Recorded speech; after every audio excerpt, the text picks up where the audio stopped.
ITV, Channel 4, BBC. Hello and welcome to another English podcast with Paul. I'm your host, Paul. And as always, native, natural conversation, unedited and unscripted. Okay, so if you're driving, please just focus on the road. And if you're not driving and you're not doing something that can be dangerous or can affect your health and safety in any way, then please crank up that dial, put in those headphones, and let's get going. Listen to my voice. Listen to my voice. Let's get going. Right, so what did I say? I said ITV, Channel 4, BBC. So today we're talking about British TV. British TV. Now, many of you may know a lot of British TV already. Some of you may know nothing of British TV. So I'm going to enlighten you into British TV.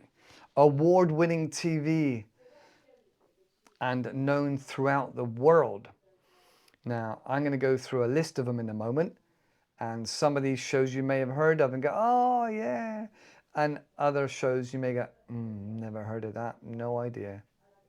Okay, so, but before I do that, I thought it was interesting to share with you that the BBC, British Broadcasting Corporation, started in 1922. That's a long time ago. It was like over 100 years, 1922. And then there was a radio service around the world called British World Service, or actually it was at that time it was called something like the Empire Radio, something like that. A very kind of imperialistic attitude. Anyway, that was in 1932, World Service Radio. And so, like I say, so we had BBC TV in 1922. In 1955, we had another TV channel called ITV. International Television, I don't know, ITV. And they were rivals of the BBC. And then in 1964, we had BBC Two. So two TV channels by the BBC and one by ITV. And so we had three TV stations for a long, long time. And then in 1982, we were all amazed. We had another TV channel called Channel 4, because obviously it was the fourth channel. Wow, those days were exciting. 4 TV channels, nothing more. If I remember, the TV, like 11 or 12 o'clock, used to just go off. The stations would just go, and you would get this like busy signal, like white noise, and you just get like snow all across the screen. And then I don't know when, but I remember there was what was it? There was 2 things that come up. One was like the end of screen channel where this like girl was sat next to a puppet, and there were some colors like a test card. That's the word, test card. And that was always on after midnight as well for many, many decades. There was another thing as well that I liked. Oh yeah, a flame, a fire, just like a little burning fire. I think maybe that was a lot later, but that was interesting. Just to leave you on your TV screen to help you sleep through the night. A little bit odd, maybe, a bit bizarre. Right, so yes, we have 4 TV stations by 1982. That was exciting. Right, okay. So like I said, there was a bitter rivalry between ITV and the BBC. So if for example, there was interview with a famous celebrity or somebody that was in a TV show, they would say, oh yeah, and I've got another TV show that's coming out soon, but on the other side. And there'd be a bit of a joking rivalry about one channel was really, really good and the other one was like, ugh, that terrible channel, ITV or BBC, depending on who was interviewing who for what station and what program. That was quite entertaining. So this ITV, they had adverts. They had, which was obviously very new and different. Maybe it's And then the adverts were so interesting back then.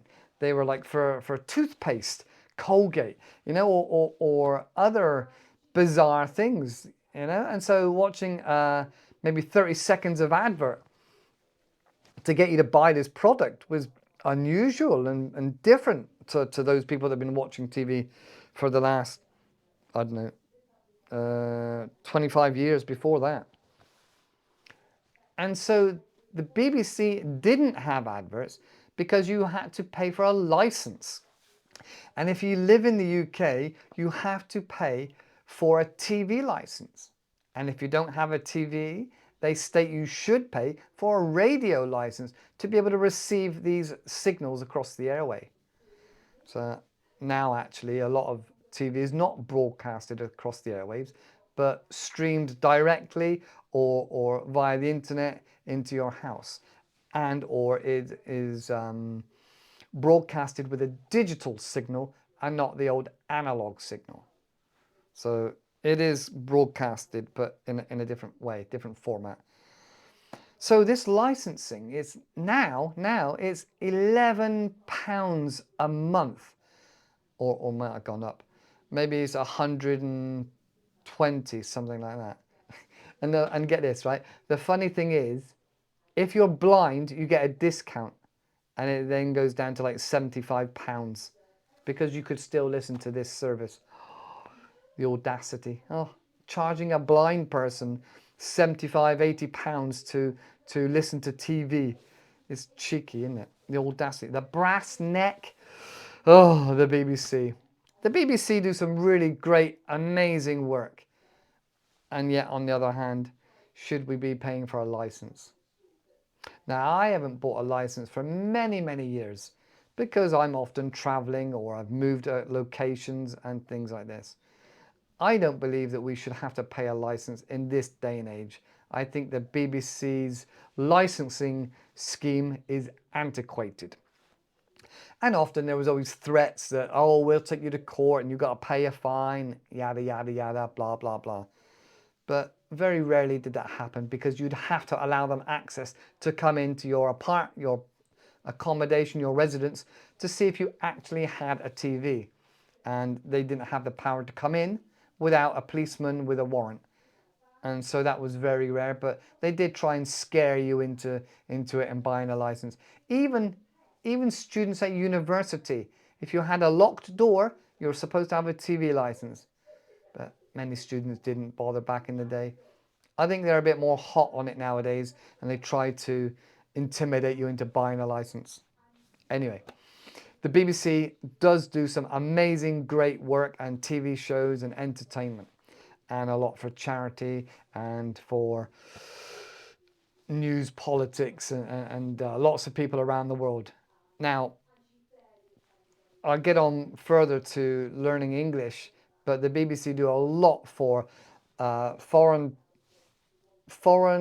people, non-natives, whatever, to learn English. There's lots for students to get better at English and maths and a few other subjects on the BBC. There are websites, there are podcasts, there are news. They've got loads and loads of different things going on.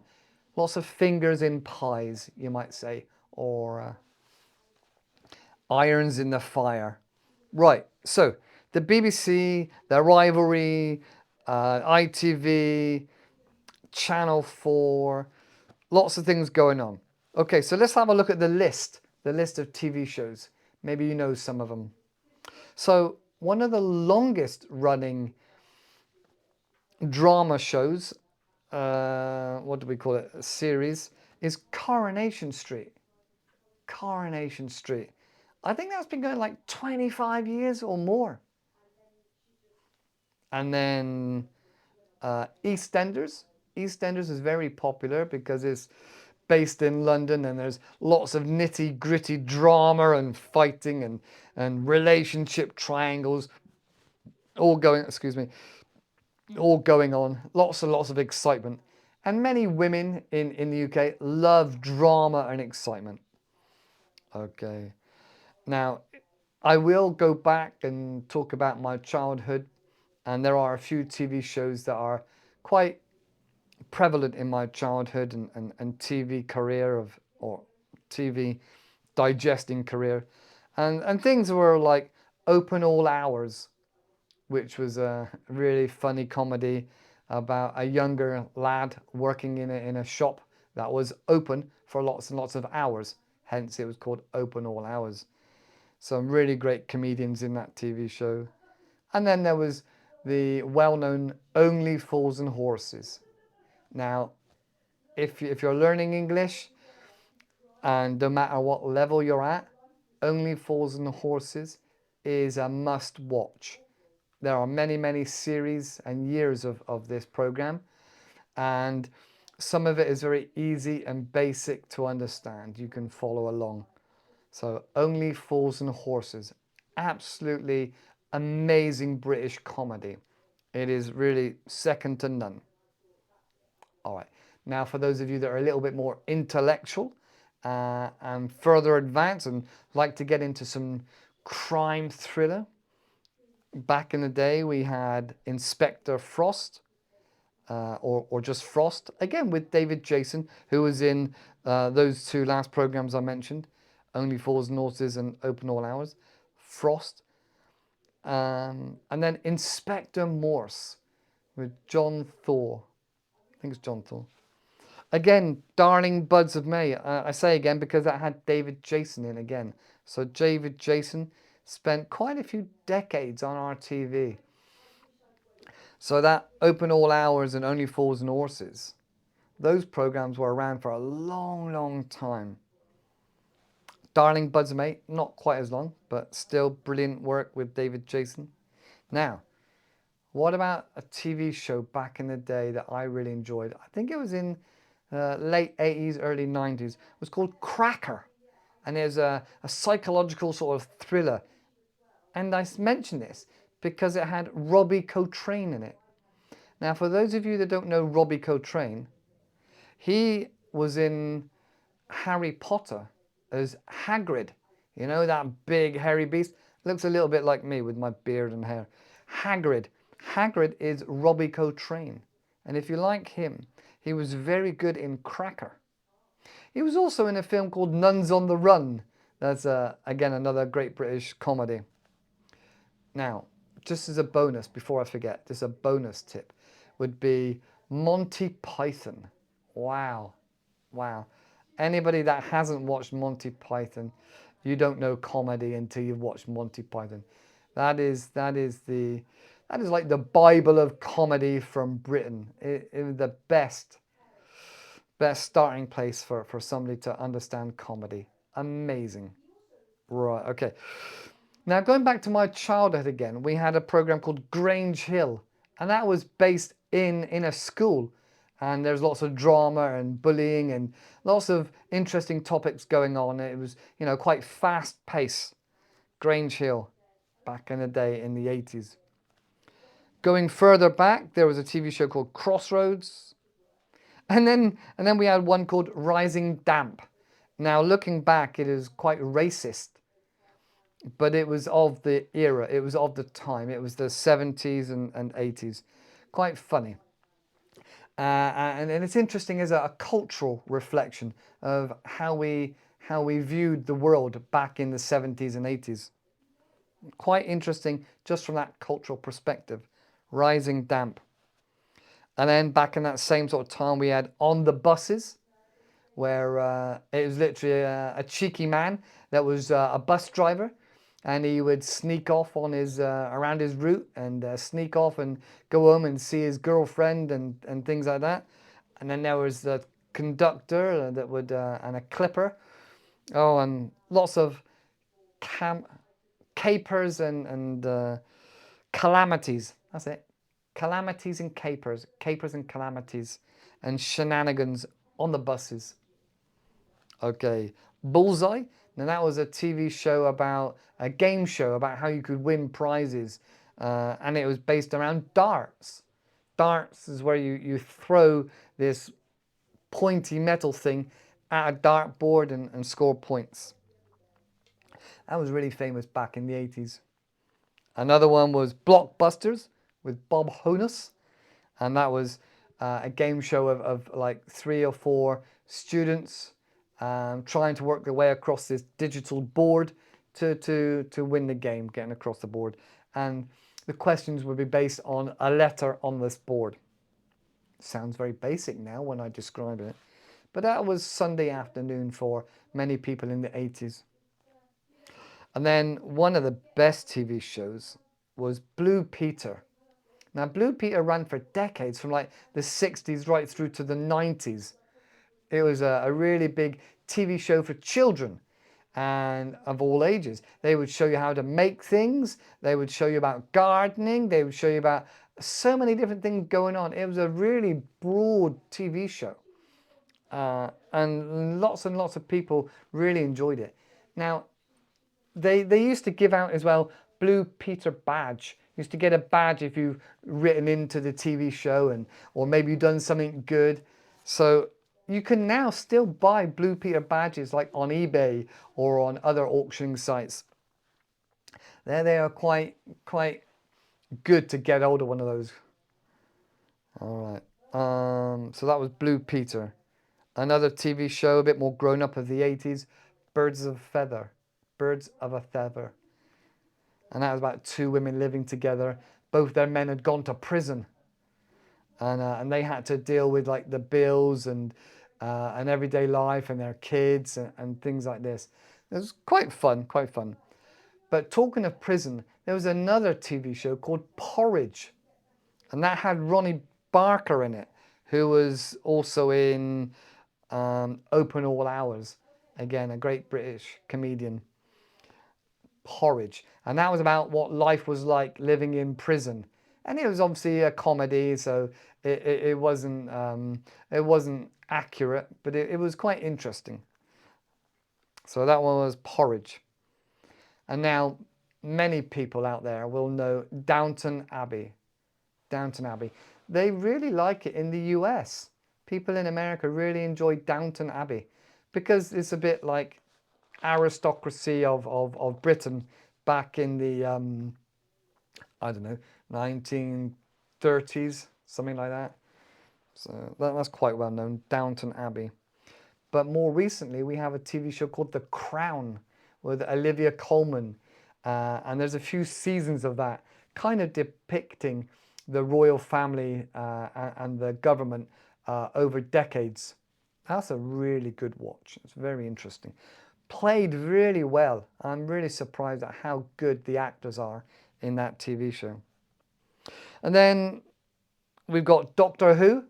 That's been running for decades again and spawned some famous, and I would even say almost Hollywood star. For example, David Tennant. He's been on a lot of TV shows and films now. David Tennant. He was from Doctor Who. Very good show, running for a long time. I think it was kind of aimed at teenagers. A little bit scary at some points, but it was on around that sort of time of the day when children would be home from school. All right. What else we got? There was a hospital show called Casualty. That run for probably a good 10 years. And then Holby City, very similar. Kind of a lot of action and drama in around London, and all these flashing blue lights and the ambulance and it was exciting. On from that, we had The Bill, which is a TV show about the police. Again, it was just a drama, and there'd be, there's some action going on, and maybe somebody's getting beaten up, and some crime. Looking back at it now, it was very dated and quite silly, but it was really fun and interesting at the time. The Bill. All right, let's have a look at the time. I need to move forward a little bit quicker. Match of the day, that spawned people like Gary Lineker and lots of other TV stars that love football, TV presenters. And so that's been going a long time. Des Lynam and many people around the world actually really enjoy Match of the Day. Now, you've probably seen this one, Top Gear. Now, if you haven't seen Top Gear, it is British men and foolery, tomfoolery and buffoons driving around in cars and testing out cars and star in a reasonably priced car. It's a fun TV show. Some of it is a little bit made up, a bit like wrestling back in the 80s. And so there you have Richard Hammond, Brian May, and also, sorry, James May, James May, and the infamous Jeremy Clarkson, quite the controversial figure, diversive figure, Jeremy Clarkson, who's now doing a farming show, become really quite popular. He's very vocal about his opinions. All right, Top Gear. We've had a TV show called This Morning for many decades. And another one that spawned a couple of international stars would be Press Gang. Now from Press Gang you have Julia Swalaha and the famous Dexter Fletcher. Now Dexter Fletcher has been in a lot of Hollywood movies, including and not limited to Lock, Stock and Two Smoky Barrels. So yeah, I think he was also in the other film that had Brad Pitt in it. What was that called? He was I think he was a fighter in that one, a gypsy fighter. Anyway, we'll come back to that. One of my favourites back in the day, in the 90s, was Red Dwarf. And from that was Craig Charles. Coming back up to modern times, we've got Strictly Come Dancing. Many students of mine say they love Strictly Come Dancing. It's, again, it is kind of the finer points in life, and many people enjoy the posh dancing and the posh side of Britain. I don't know why. Obviously, there's Peppa Pig. Who hasn't seen Peppa Pig? I've seen Peppa Pig all over the world. And now we have things like the Great British Bake Off. So baking with celebrities and regular people, that's very quintessential British. Almost like a lot of British food and British cakes in this one. Also go back again, back in the day we had Top of the Pops. And that spawned a lot of really big, famous music artists that are really well known. Sherlock Holmes. A lot of students said they watched Sherlock Holmes with Benedict Cumberbatch, who is also, if you watch the Marvel films, he is Doctor Strange. Benedict Cumberbatch. Yeah, Sherlock Holmes. Very British. Poirot. I'm pretty sure it's a British TV show, but I think it's got a guy pretending to be a Frenchman, Poirot, because his brother actually reads the news. Poirot. Okay. And then of course we've got like Britain's Got Talent and X Factor and things like that started here in the UK, which is now all over the world. Britain's Got Talent, Cambodia's Got Talent, America's Got Talent. Really big TV show that spawned a lot more interaction with the public and interaction with the crowd. I think a lot of reality TV started here in the UK as well. So things like Dragon's Den, and then there's also You're Fired. I think that one started in America, actually, You're Fired. I think it's got a different name in each country. Okay, so some of the most famous people then that have come from these TV shows you may have heard of I've also already mentioned Sir David Jason, and we got Dame Judi Dench, Dame Julie Andrews, Dame Helen Mirren. Again, these people are in Hollywood and a lot of really big films and TV shows. Miriam Margolyes. Oh, Miriam Margolyes. She's a real character, especially if you watch her on an interview, maybe like with Graham Norton. Really interesting character. I've already mentioned Robbie Coltrane and Dexter Fletcher. Now, Olivia Colman has been in a really few good films and TV shows, but I like her best in The Crown that I mentioned earlier. Olivia Colman. Again, David Tennant from Doctor Who. He's been in a number of Hollywood TV shows. Now, You might not remember Carol Vorderman. I want to say Voldemort now from Harry Potter. Carol Vorderman. She's put her name to a few English books, and I have one here. She's most famous for Countdown, which is a British TV show where some people, two panelists, try to find words and out of a big group of letters, and it's a conundrum how to make up the longest word. So Countdown, it's got quite the cult following, So Carol Vorderman's famous for that, and I think she's done a few other interesting shows since then. She's actually very, very clever. I think she's got a master's degree, maybe even a doctorate, I'm not sure, but she's a very, very clever lady. All right, going back to football, you got Sir Gary Lineker. I mentioned Benedict Cumberbatch. I mentioned Jeremy Clarkson. Vinnie Jones, he's been in quite a few films. He was just a football star from the UK. And then last but not least, there's a much bigger list, but this is just the end of my list, is Simon Cowell. Simon Cowell from X Factor and Britain's Got Talent. And I think he was also in American's Got Talent. I think it might have been his TV show that he franchised across many other countries.